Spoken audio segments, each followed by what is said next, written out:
tutaona matatizo yetu yatakapoisha.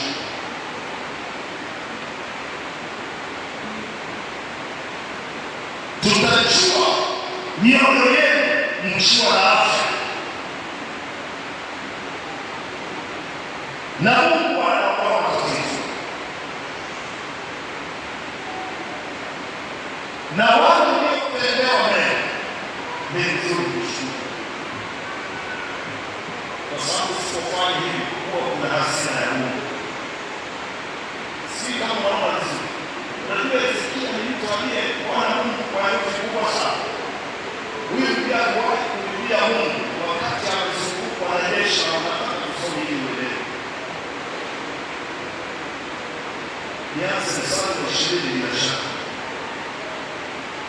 Na kwa nabii mwana wa Amosi wakaomba wakalia hata mbinguni, naye Bwana akatuma malaika aliyekatilia mbali mashujaa wote na majemadari na machiha matuoni mwa mfalme wa Ashuru.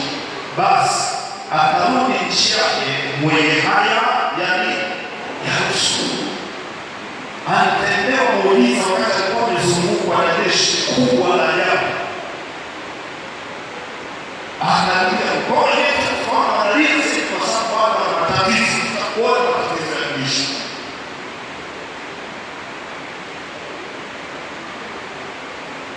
Unaweza